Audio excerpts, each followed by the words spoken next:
This time I'll bring forward, Mr. Chairman, if you allow me to, Ms. Wanda Paul, Chief Chris Garrison, and Blair Littlejohn to discuss the board member redistricting timeline.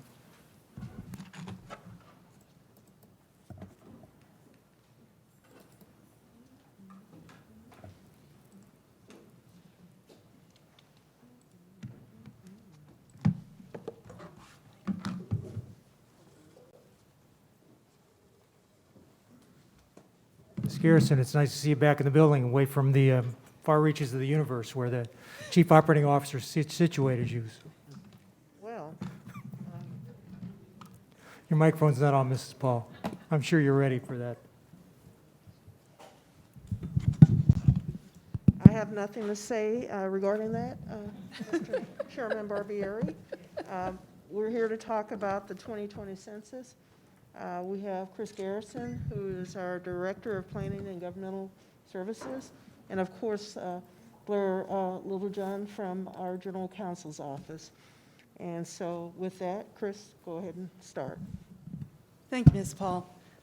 Good afternoon, Mr. Chairman and members of the board. The purpose of today's workshop is to outline for you the expectations, timeline, and recommendations for the release of the 2020 census redistricting data and potential redistricting process. Every 10 years following the release of the decennial census redistricting data, many governing bodies with elected officials use that data to evaluate their districts to determine whether they remain as equal in population as practicable. In the case of Florida school boards, you are only permitted to redistrict during odd-numbered years. So in that case, if you're required to redistrict, or if it's recommended that you redistrict, we would essentially have until December of 2021 to accomplish that. The important challenge that we're facing this time around, this 10-year cycle, is that the data will be released 6 months later than it normally is. We've learned this week that we believe the stated timeline that the Census Bureau has released of September 30th is indeed the realistic expectation. Normally, in a normal 10-year cycle, we would have had the data already a month ago and would have really already had we would have been deep into analysis of that data at this point in time. So just to put it in perspective, when we did our redistricting process 10 years ago in 2011, it took us 5.5 months, and we went through 3 different iterations of about 5 different scenarios. So clearly, with the late delivery of the data, we will not be able to take that amount of time this time around. So the next couple of slides outline for you some of the key dates, having said that we will not receive the redistricting data until the end of September, which is effectively the beginning of October. So we will spend the month of October evaluating the redistricting data. We will be working with our outside counsel to determine whether redistricting will be required. So what we'll essentially be doing in the simplest terms is we'll be taking the entire population of Palm Beach County and we'll be dividing it by 7 to arrive at what would be the, quote, ideal population for each of your districts. And some of the districts may be above that, some may be below that.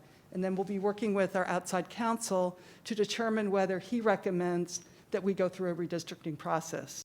If that is recommended, then we would have 2, and in a best case scenario, 3 school board meetings remaining for us to accomplish that by December 8th, which is your last school board meeting of 2021.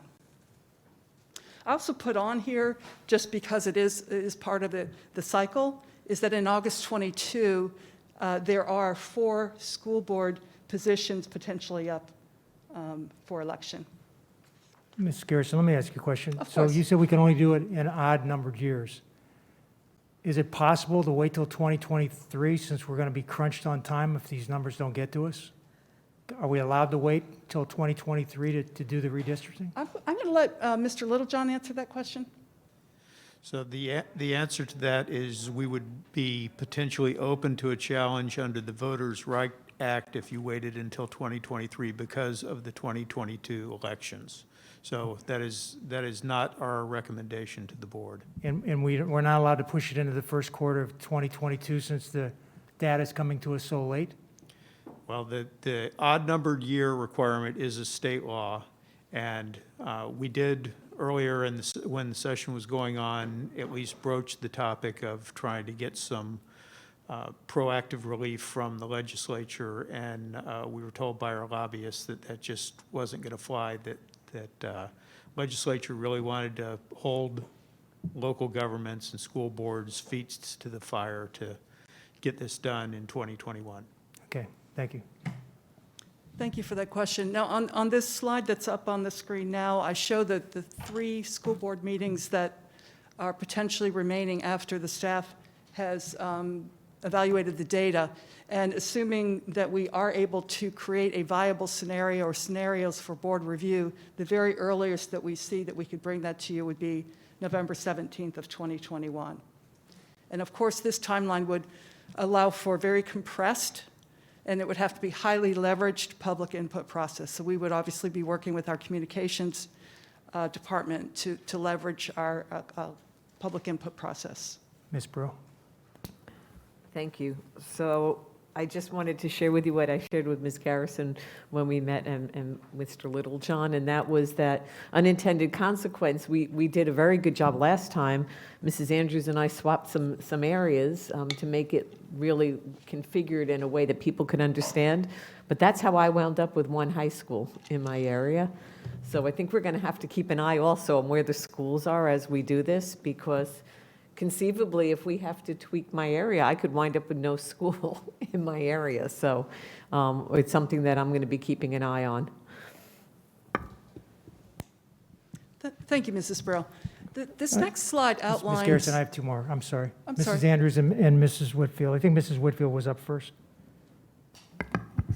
So one of the conversations I actually had with Ms. Garrison about this was very similar to that, is that we were talking about maybe having a different way that the data is presented so that we can put every school board member who has part of the area at a school. So that way you wouldn't have just one high school, you would also have parts of other high schools, because your students go to many schools. So you'd say, you know, Park Vista, and here are the school board members that are appropriate and that also contribute to that school. So I thought that would be a really good way for us to do it, and so that's something that she's going to work on if you guys all agree to that in the future.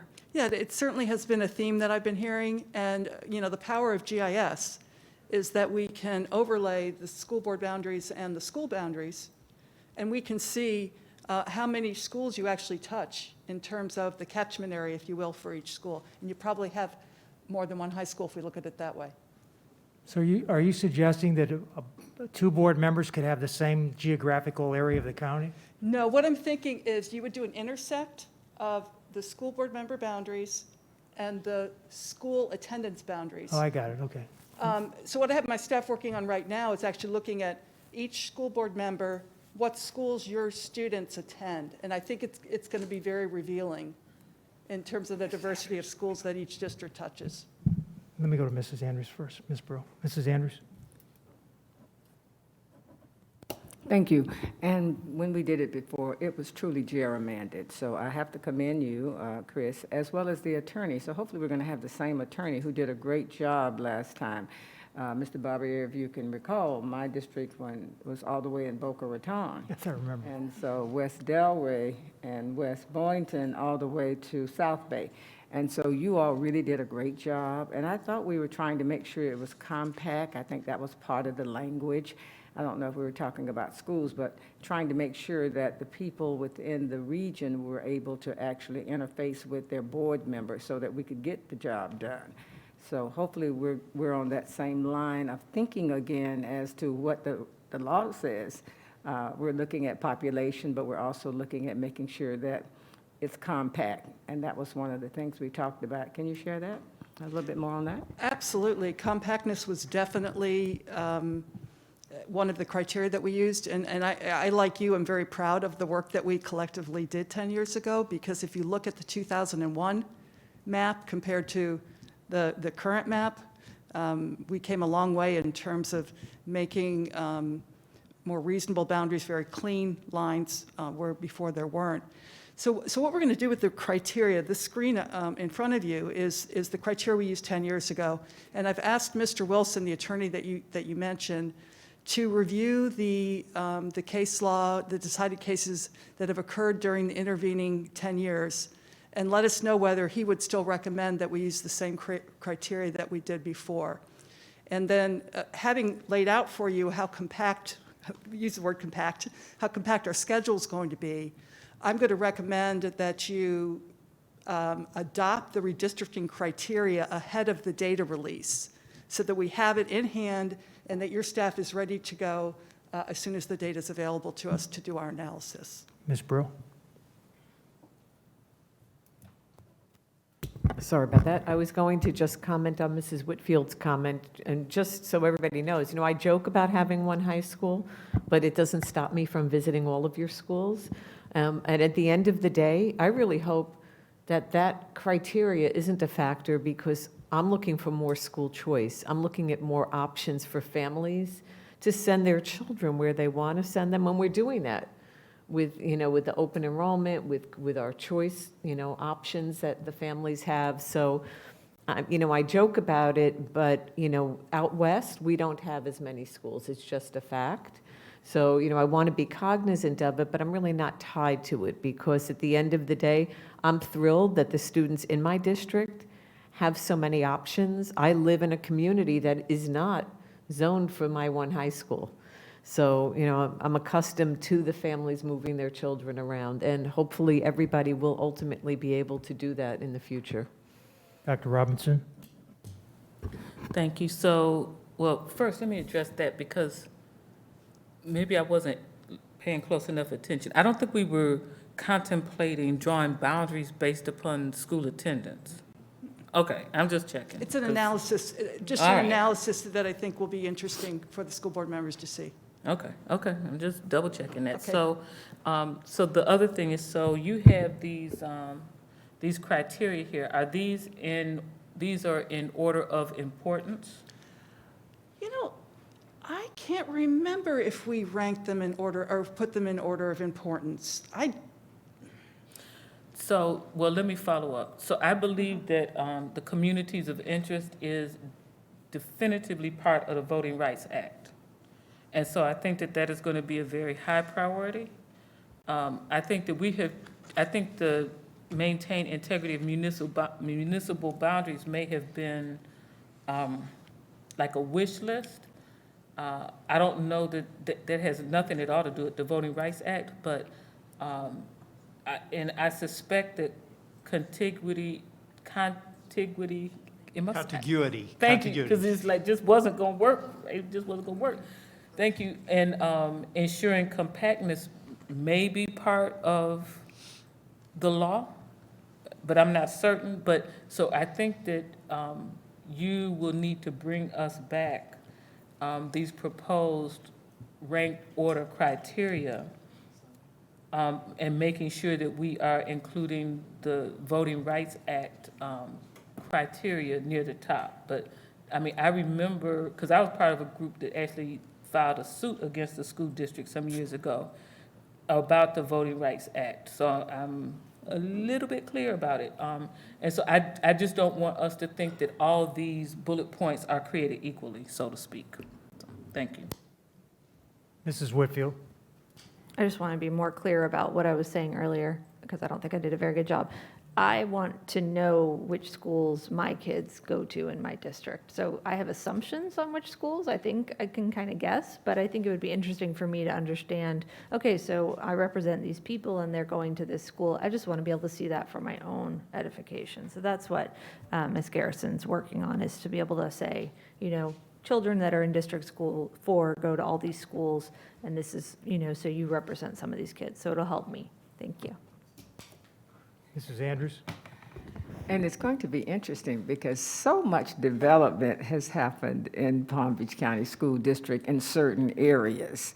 So we can't wait to see what you're going to bring back to us, and definitely the guidelines based on, definitely, Dr. Robinson, looking at the voting rights of 1965 and all the other components. And I think those things need to be explained to us, because when you begin to start drawing, now we were just so out of whack before, it was kind of easy. But now that we've gotten a little bit better, we need to know exactly what we're looking for. And that's why that attorney is going to play a key role. And we do need the time to keep studying it, because, you know, I definitely feel comfortable about District 6 now that we've made some changes, but I want to look at where we go from here. Thanks.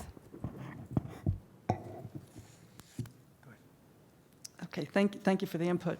So then this last slide kind of recaps the staff recommendation, the first being, of course, that we retain Jerry Wilson, who is a redistricting attorney, as our outside counsel.